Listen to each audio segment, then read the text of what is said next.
En esta ocasión vamos a estudiar el tema de mecánica de fluidos. Para empezar, vamos a definir qué es un fluido.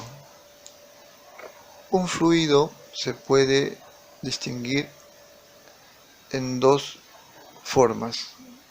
Tenemos gases y líquidos. Ambos tienen una característica especial. No tienen una forma definida. Es decir, estas sustancias van a poder adquirir la forma del recipiente que los contiene. Otro concepto importante en el estudio de la mecánica de fluidos es la densidad, que se representa con la letra griega ρ. Entonces, la densidad va a ser igual a la masa de un cuerpo entre el volumen del mismo. Las unidades que vamos a utilizar para este cálculo van a ser gramos entre mililitros. También podemos utilizar kilogramos entre litro, de acuerdo a la conversión. Debemos recordar que el gramo también va a ser igual a centímetro cúbico. La densidad, de manera experimental, lo que vamos a hacer es tratar de entenderlo en un ejemplo. Tenemos en un recipiente aceite y vamos a proceder a echarle un poco de agua.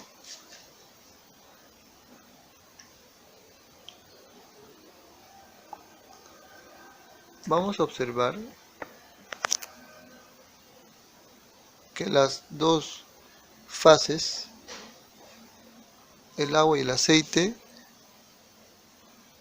como ya sabemos, son inmiscibles. Y vamos a observar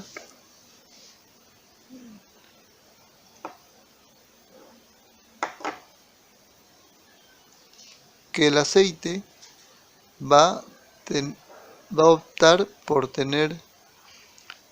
cubrir la parte superior, en tanto que el agua va a estar en la parte inferior.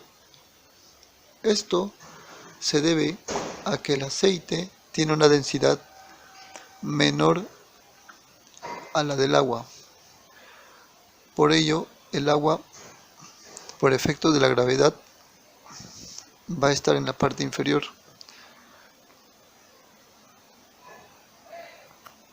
Bien, continuando con el tema, vamos a definir qué es presión para luego comprender más a profundidad en lo que trata la presión atmosférica, la presión de fluidos y etc.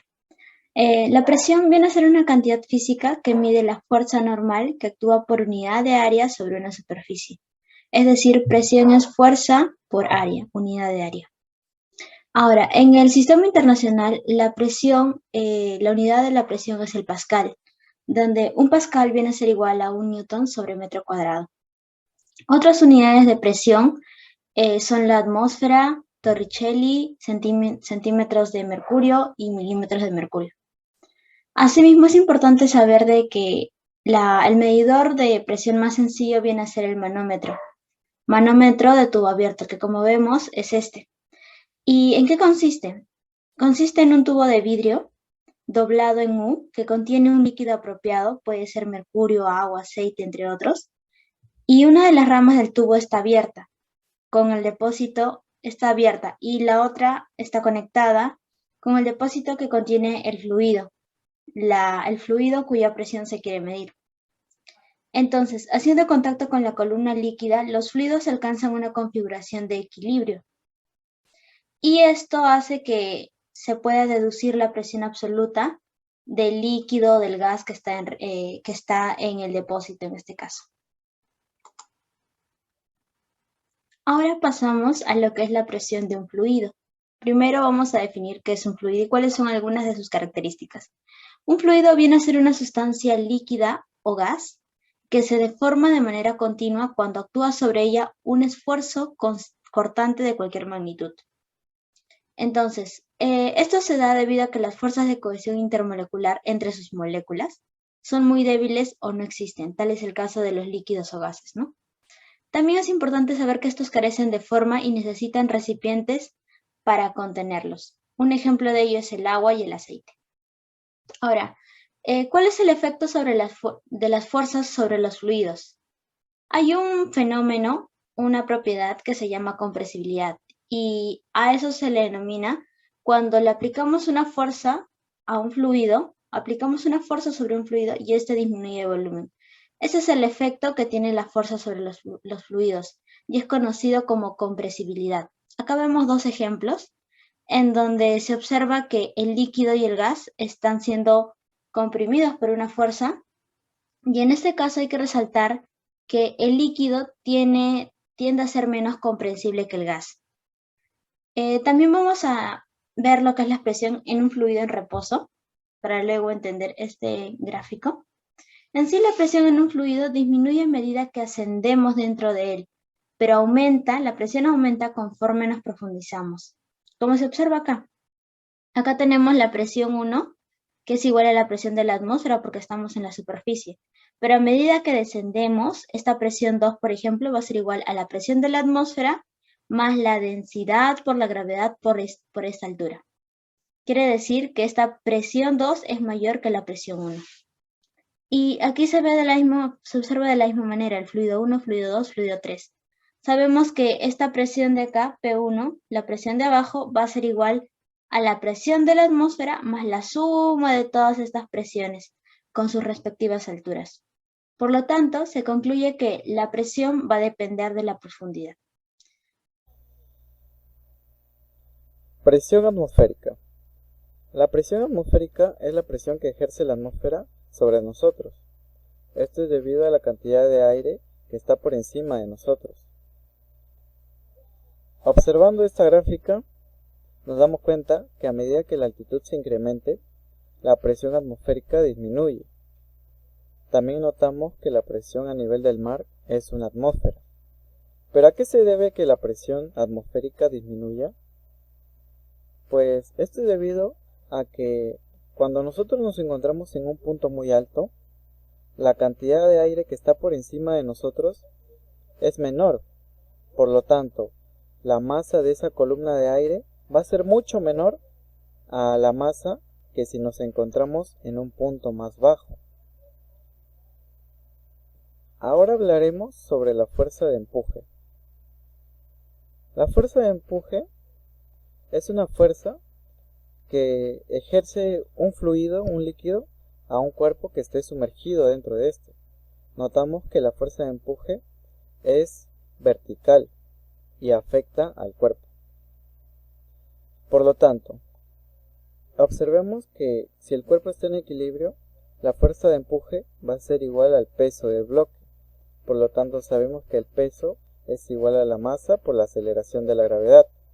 También sabemos que la masa es igual a la densidad por el volumen. Por lo tanto, reemplazando, obtenemos que el empuje es igual a la densidad del líquido por el volumen sumergido por la aceleración de la gravedad. Entonces, cabe recalcar que no necesariamente el bloque tiene que estar totalmente sumergido, también puede estar parcialmente sumergido, y en la fórmula solo se consideraría el volumen desplazado, es decir, lo que se sumerge.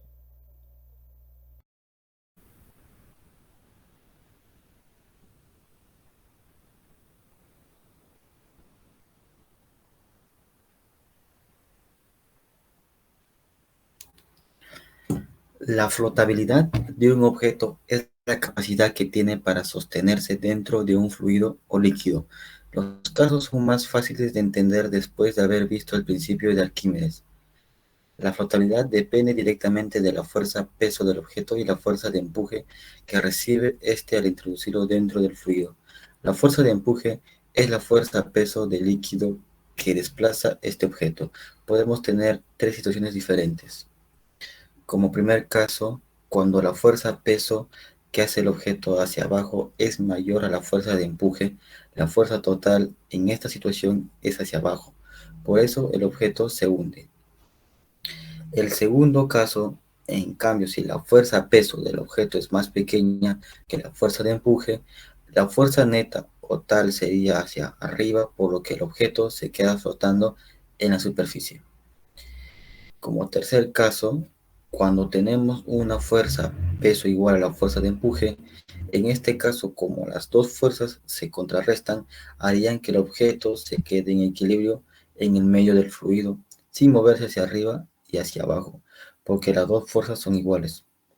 Por lo tanto, la fuerza total sería nula o cero. Ahora yo les hablaré de la ley de Pascal y el principio de Arquímedes.